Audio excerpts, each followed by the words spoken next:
And so everyone pays attention to that. And when gold starts to rally significantly, let's assume for a moment gold went to 2,300, 2,500. Let's say it did that this year.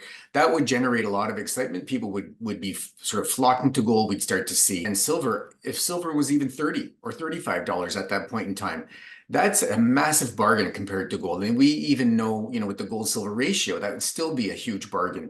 I think that you'd have considerable interest sort of bleeding into the silver market. And I think that's why you get silver catch up and then eventually outpace gold in bull markets, for the investment demand side of it. With hot money flowing into commodities, the precious metals market is poised to be one of the top performing asset classes in 2024. The gold market has recently garnered significant attention as its price soared to a new all-time high of $2,200 per ounce. In the past week, gold prices soared to a new record high, edging close to $2,200 per ounce, surpassing its previous peak of $2,159 achieved just a day earlier. Meanwhile, silver prices have also seen a notable uptick, surpassing the psychologically significant level of $25 per ounce for the first time in 2024. As attention shifts towards silver, investors are keeping a close watch on its trajectory, anticipating further gains shortly. And this could be just the beginning. Famous analyst Peter Krauth has always been bullish on silver prices. He sees that when gold rallies due to investor demand, it often steals the limelight as the ultimate safe haven asset. However, as gold prices surge, investors start eyeing other options to avoid missing out on potential gains. Even at $30 to $35 per ounce, silver seems undervalued compared to gold, especially considering the historical gold-silver ratio. This perception of undervaluation typically leads to increased interest and investment in silver, eventually causing it to outperform gold in bull markets. Silver prices have remained stagnant in recent years despite bullish forecasts and market deficits. This stagnation raises questions about what's keeping the price of silver in check. One factor Peter examines is the inventories across major futures exchanges. Inventories, particularly registered silver available for delivery, have been shrinking significantly, indicating strong demand.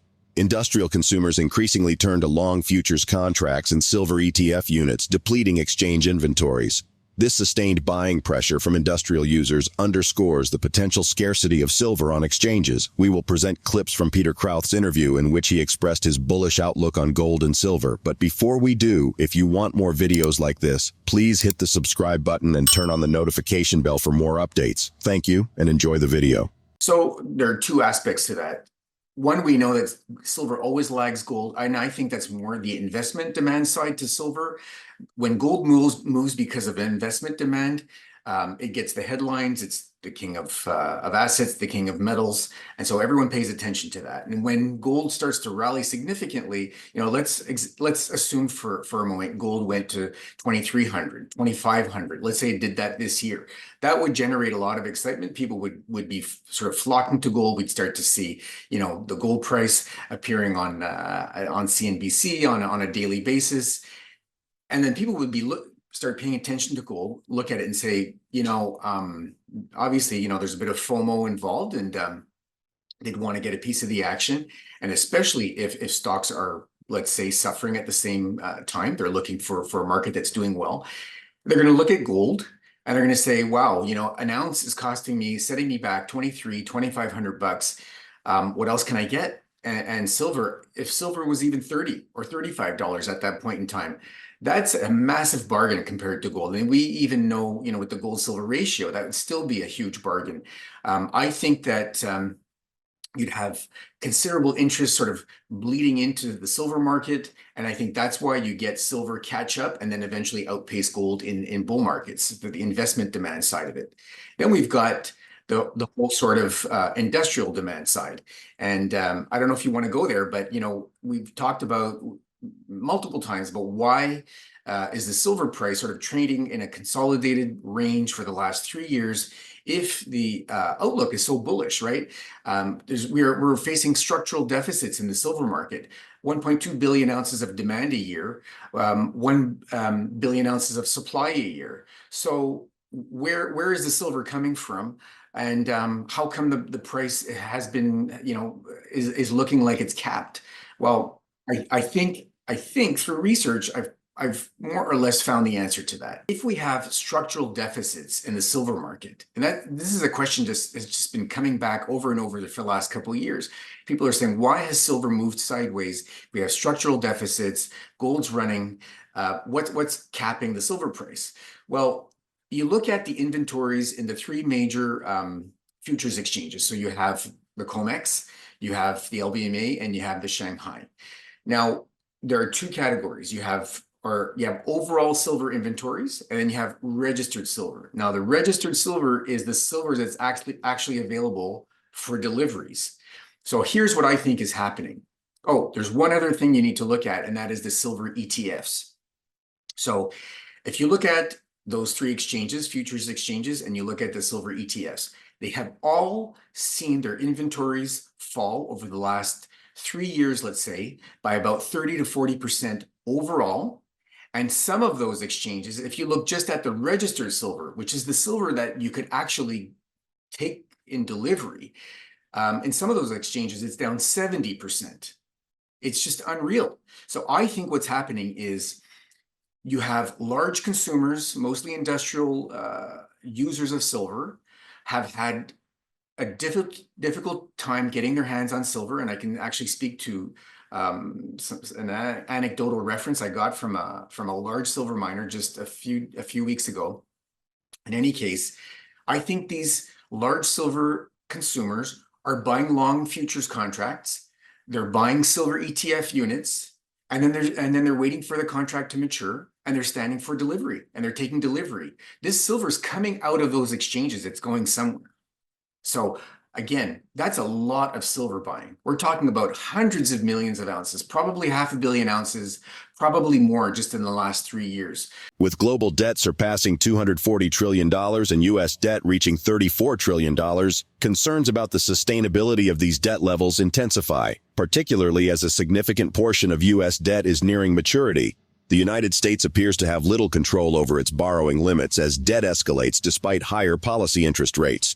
Moreover, foreign interest in purchasing U.S. Treasury bonds has plummeted over the past decade, hitting a 13-year low. This lack of external demand compels the Federal Reserve to monetize debt, expanding the money supply, and consequent devaluation of the dollar. The gradual erosion of the dollar's purchasing power mirrors a slow decline fueled by inflation stemming from the infusion of freshly printed money into the economy. Peter argues that while the dollar replacement may not be imminent, its ongoing depreciation seems unavoidable. Factors such as the proliferation of trading blocks and the increasing prominence of precious metals contribute to the continuous devaluation of the dollar. As the dollar weakens, alternative currencies could gain prominence and trading blocks might emerge, further diminishing the demand for the dollar. Precious metals like gold and silver could emerge as alternative currencies, particularly amid a weakening fiat currency environment. Let's get back to the interview. Look at global debt is $224 trillion. I think it's something crazy. We reached a new record last year. The US is obviously, seeing its own debt spiraling. We're at $34 trillion is just US debt. This year alone, 30% of US debt is going to mature within a year, I should say, not this year, but within 12 months. And who's going to buy $9 trillion of US Treasury bonds? We know that foreign buyers are not interested in them anymore. That's been falling for about a decade now. We're at about 13-year lows in foreign holdings of US Treasuries. So that's going to be monetized. We're going to have no choice. The Fed's going to have to step in and buy that. And that's printing money. That's just going to, weaken the buying power of the dollar. By definition, inflation is more dollars sloshing around. And so the dollar is going to continue dying. It's a slow death. It's a death by 1,000 cuts, but it's well on its way. It's going to get weaker. I'm not saying it's going to be replaced tomorrow. That's not certainly my working narrative, for example. But I do think it's going to continue to weaken. I think that trading is going to look. We're going to see these more and more of these formations of trading blocks. We've got lots of countries that are forging agreements between them so that they will accept each other's currencies to exchange goods, services. That's happening more and more. That's going to weaken the demand for the dollar. And I think ultimately we're going, I absolutely believe that we're in a long-term precious metals bull market. And I think by, de facto, gold and silver are going to become more and more currency. Well, you know, don't think that other governments are not doing the same as the US in terms of printing currencies. That some of them are actually a lot more efficient at doing that. I'll give you an example. Turkey has 65% annual inflation. Silver prices are up 7 times in the last 3 years. In Egypt, for example, Egypt, is very favorable towards gold. It's traditionally given to brides. It's traditionally given to newborns as a gift. They're now switching. Silver's becoming the new gold. The price of silver has doubled in Egypt in the last couple of years. So, yes, I mean, you're right. You've got this sort of offsetting thing, but if all of the currencies end up falling together, you certainly have, and we've seen it for thousands of years, precious metals have protected buying power. I think they're going to continue to do it in all of the currencies. And what you have as an investor slash speculator is the likeliness, and again, almost certain based on history, that precious metals are going to outpace the gains. When you get into these strong bull markets and then ultimately mania phases, these things become overpriced, and that's what people need to look for and ultimately eventually capture. According to analysts at GSC Commodity Intelligence, silver is predicted to continue its pattern of lagging behind gold for extended periods. But once it gets going, it gets going. Historically, gold will shoot up first, and then silver will take off rapidly. And silver always outperforms. Whichever way you look at it, one thing is clear. Silver will remain relatively inexpensive compared to gold and will have significant ground to cover. Share your thoughts on Peter's prediction in the comment section below. Also, ensure you like this video, subscribe to the channel, and turn on post notifications for more videos like this. Thanks for watching.